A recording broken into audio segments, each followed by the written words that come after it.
Welcome to business coaching institute. आप सभी साथियों का बिजनेस कोचिंग इंस्टीट्यूट में स्वागत है। साथियों, जैसा कि आप जान रहे हैं कि यूपी बोर्ड 2024 की हम कंटिन्यू तैयारी करा रहे हैं और उस पर जो भी इम्पोर्टेंट क्वेश्चन बन रहे हैं लगातार हम उसकी वीडियो आप लोगों को प्रोवाइड कर रहे हैं। तो इसलिए अगर आप चैनल पर नए हो तो चैनल को सब्सक्राइब कर लें, ताकि जो भी यूपी बोर्ड 2024 में बनने वाले इंपॉर्टेंट क्वेश्चन हैं उन सारे क्वेश्चनों को आप आसानी से समझ सकें, ताकि बोर्ड के एग्जाम में आपको किसी भी प्रकार की दिक्कत का सामना न करना पड़े। यहाँ पर हम कुछ इंपॉर्टेंट क्वेश्चन लाए हैं जो यूपी बोर्ड 2024 में आने की ज़्यादातर संभावनाएं हैं। तो हम इस क्वेश्चन पे बात करेंगे और देखेंगे कि इन क्वेश्चनों को कैसे सॉल्व किया जा सकता है। देखिए, ये जो सामने आपको क्वेश्चन दिख रहे हैं ज़्यादातर क्वेश्चन 4 नंबर के हैं। तो चलते हैं, शुरुआत करते हैं पहले क्वेश्चन को और पहले क्वेश्चन को समझते हैं। क्वेश्चन क्या है कि दिए गए परिपथ में सेल द्वारा प्रवाहित धारा ज्ञात कीजिए। यानी इसमें परिपथ जो है इसमें धारा कितनी प्रवाहित होगी इसे हमें बताना है। तो देखिए, बहुत सारे स्टूडेंट को कन्फ्यूजन रहता है कि कौन सी धारा किस में बह रही है, कौन श्रेणी क्रम में है, कौन समांतर क्रम में है। इस चीज़ को हम कैसे जानेंगे? तो देखिए, यहाँ से धारा और प्रवाहित हो रही है इधर से, तो ऐसे धारा जाएगी, ये आई ऐसे प्रवाहित होती चली जाएगी, ठीक है ना। तो सबसे पहले हमसे पूछा गया है कि धारा का मान बताइए। तो धारा का मान हमें बताने के लिए सबसे पहले क्या करना होगा, इन सारे प्रतिरोधों का हमें तुल्य प्रतिरोध ज्ञात करना होगा और तुल्य प्रतिरोध ज्ञात करने के बाद ही हम धारा का मान ज्ञात कर सकते हैं। तो इस कंडीशन में आपको करना क्या होगा, देखना होगा कि धारा का मान किसमें समान हो रहा है, किसमें भिन्न भिन्न हो रहा है। वहीं से आपको पता चलेगा कि कौन सा श्रेणी क्रम है और कौन सा समांतर क्रम है। तो देखिए, धारा यहाँ आने के बाद दो भागों में बट जाएगी। यहाँ पर आने के बाद कुछ धाराएं इधर जाने लगेंगी और कुछ इधर धारा जाने लगेगी। अगर इधर जाने लगे तो इसे I1 कह दीजिए, इधर जाने लगे तो इसे I2 कर दीजिए। अब किसी को I1 I2 कर सकते हैं क्योंकि धारा का मान सभी प्रतिरोधों में अलग अलग होंगे। उसके बाद हम क्या करेंगे, अब देखिए, जब दोनों में धारा का मान अलग अलग हो गया तो ये दोनों हो गए आपके समांतर क्रम में, और जब ये दोनों समांतर क्रम में हो गए तो इनके तुल्य प्रतिरोध के लिए फार्मूला हमने आपको बताया है। सबसे पहले आपको इनको नॉमिनेट कर लीजिए। नॉमिनेट करने का मतलब क्या है, इसको आप R1 मान लीजिए, इसको R2 मान लीजिए, इसको R3 मान लीजिए, इसको R4 मान लीजिए, ठीक है ना, ताकि जब भी हम फार्मूले में यूज करें तो आपको कन्फ्यूजन ना हो। तो देखिए, इन दोनों के बीच का तुल्य प्रतिरोध अगर हम क्या माने, R डैश माने, तो R डैश इक्वल टू क्या होगा, फार्मूला हमने बताया है कि R1 इंटू R2 अपान R1 प्लस R2। ये डायरेक्ट दो प्रतिरोधों की समांतर क्रम का फार्मूला है। आप इसका यूज कर सकते हैं, इसका कंसेप्ट भी हमने बताया है। आप हमारे पुराने वीडियो को अगर नहीं देखें कंसेप्ट वाले को तो उनको आप ज़रूर देख लें। चलिए, यहाँ पर देखिए, R1 का मान क्या है, 8 है, और R2 का भी मान 8 है, और नीचे क्या है, R1 प्लस R2 यानी 8 प्लस 8। 8 का 8 में मल्टीप्लाई करेंगे 64, और नीचे 8 प्लस 8 60 हो जाएगा। 60 से 64 4 चांस में कैंसिल हो जाएगा, यानी R डैश का जो वैल्यू आएगा वो 4 ओम आ जाएगा। यानी इन दोनों का प्रतिरोध R1 और R2 का तुल्य प्रतिरोध क्या आया, 4 ओम आया। अब ये देखिए, धारा पुनः यहाँ पर आके मिल जाएगी और फिर धारा आई इन दोनों में बहने लगेगी। तो इस कंडीशन में R3 और R4 और उसके साथ साथ ही इनका जो तुल्य प्रतिरोध आया है R डैश, वो सारे क्या होंगे, श्रेणी क्रम में हो जाएंगे। और अगर श्रेणी क्रम में होंगे तो इनका तुल्य प्रतिरोध अगर R हो तो R इक्वल टू क्या होगा, R dash plus R3 plus R4, ठीक है ना। ये जो इनका तुल्य प्रतिरोध आया R डैश, उसके साथ R3 और R4 श्रेणी क्रम में होंगे, और श्रेणी क्रम का फार्मूला ये होता है R बराबर R1 प्लस R डैश, यहाँ पर R1 नहीं कहेंगे क्योंकि इनका तुल्य प्रतिरोध R डैश माने हैं, तो R dash plus R3 plus R4। अब देखिए, R डैश का वैल्यू क्या है, 4 ओम है, R3 का वैल्यू 5 ओम है, R4 का वैल्यू 1 ओम है। सबको ऐड करेंगे तो 4 और 5 9 और 1 10। तो तुल्य प्रतिरोध जो आया पूरे परिपथ का वो क्या आया, 10 ओम आ गया।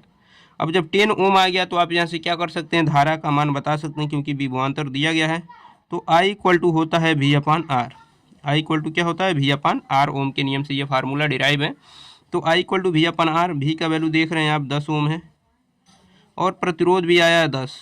तो इससे आप 10 से 10 कैंसिल करेंगे तो 1 चांस में, यानी 1 एम्पियर। कितना हो जाएगा, 1 एम्पियर। तो इनका तुल्य प्रतिरोध जो होगा वो कितना हो जाएगा, 1 तुल्य प्रतिरोध 10 ओम, और धारा जो होगा 1 एम्पियर हो जाएगा, और यही आपका क्या हो जाएगा, आंसर हो जाएगा। तो उम्मीद है कि ये चीज़ें आपको समझ में आ गई होंगी।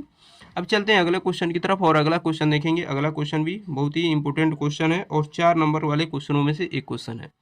तो चलिए देखिए, ये क्वेश्चन क्या है कि दिए गए परिपथ में ए व बी के बीच तुल्य प्रतिरोध ज्ञात कीजिए। ए व बी के बीच तुल्य प्रतिरोध आपको ज्ञात करनी है।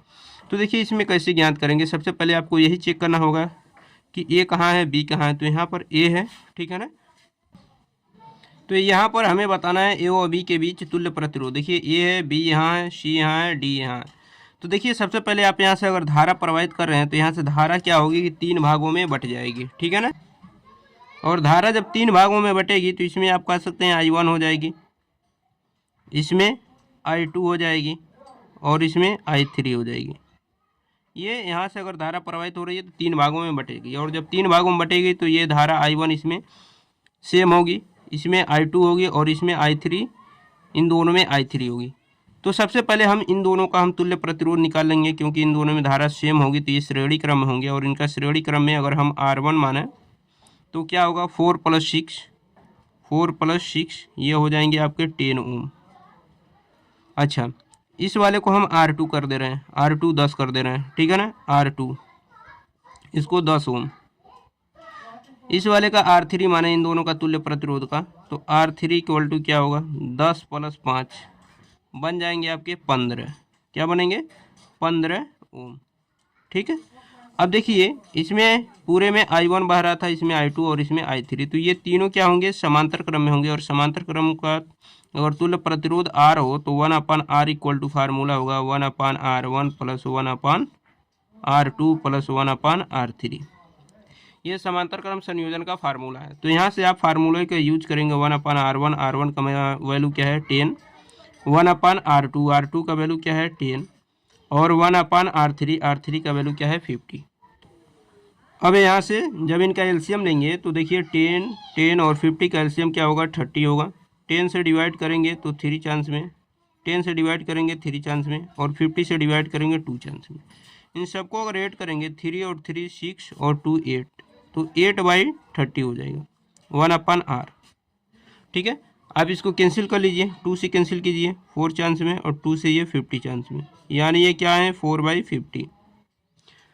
अब इसको आपको R का मान चाहिए तो R को यहाँ से पलटेंगे तो ये भी आपका पलट जाएगा 50/4 हो जाएगा, और 50/4 को आप डेसिमल में भी बदल सकते हो, 4 3 जा 12, 3 बचा, डेसिमल लगाएंगे 30 होगा, तो 4 7 जा 28, 2 बचा 20, 4 5 जा 20, यानी आपको क्या मिले तुल्य प्रतिरोध जो पूरे परिपथ का मिला वो क्या मिला 3.75 ओम। ये आपका क्या हो जाएगा फाइनल आंसर हो जाएगा, ठीक है ना। तो उम्मीद है कि ये सारी चीज़ें आपको अच्छी तरीके से समझ में आई होंगी।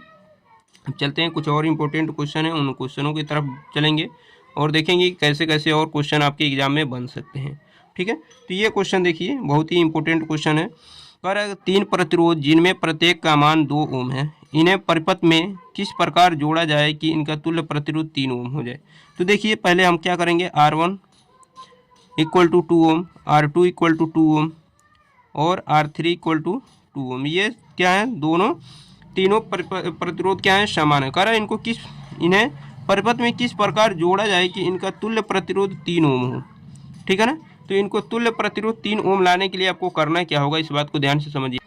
तो देखिए इसको कैसे सॉल्व करेंगे। देखिए ये सब 2-2 ओम है, अगर इनको श्रेणी क्रम में सीधे जोड़ दिया जाए तो 6 ओम मिलेंगे, लेकिन हमें 3 ओम चाहिए। तो आप क्या कीजिए R1 और R2 इन दोनों को आप क्या कीजिए समांतर क्रम में जोड़ दीजिए। तो R1 और R2 का अगर समांतर क्रम में जोड़ रहे हैं तो उनका तुल्य प्रतिरोध अगर R' मान रहे हैं तो इसका फार्मूला क्या होता है समांतर क्रम का R1 × R2 बटे R1 + R2।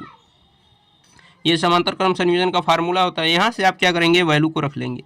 R1 का वैल्यू क्या है 2, R2 का वैल्यू क्या है 2, और नीचे R1 का वैल्यू 2 और R2 का वैल्यू 2, 2 × 2 4 हो जाएगा, नीचे 4, 4 से 4 कैंसिल हो जाएगा, यानी R' का जो वैल्यू आया वो 1 ओम आ गया। यानी आपने R1 और R2 को जोड़ के 1 ओम का प्रतिरोध बना दिया। अब उसके साथ R3 को आप क्या करेंगे समांतर श्रेणी क्रम में जोड़ देंगे, और जब श्रेणी क्रम में जोड़ेंगे तो तुल्य प्रतिरोध अगर R हो तो R बराबर क्या होगा R' + R3। यहाँ से सॉल्व करेंगे तो R' का वैल्यू 1 है, R3 का वैल्यू 2 है, दोनों को ऐड कर देंगे 3 ओम हो जाएंगे। तो ये R का वैल्यू आपका 3 ओम हो जाएगा, और यही आपका फाइनल आंसर हो जाएगा।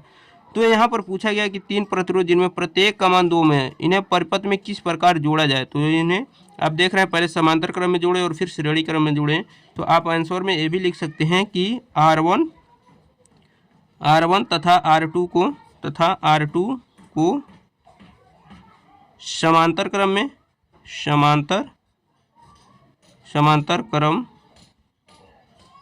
में तथा उनके तुल्य प्रतिरोध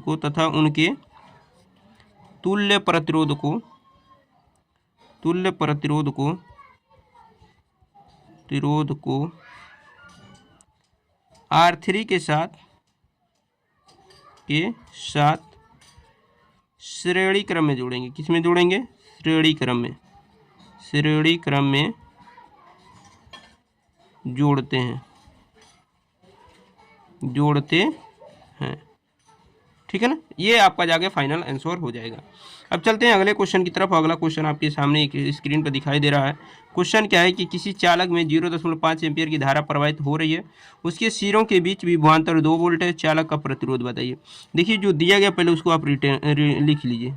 आई का मान क्या है? 0.5 एम्पियर। ठीक है ना, एम्पियर। उसके बाद कह रहा है कि उसके सिरों का विभवांतर 2 वोल्ट है, यानी V = 2 वोल्ट। चालक का प्रतिरोध बताना है, तो यानी आपको R का वैल्यू फाइंड आउट करनी है। तो आप फार्मूला पढ़ें, V = क्या होता है? IR।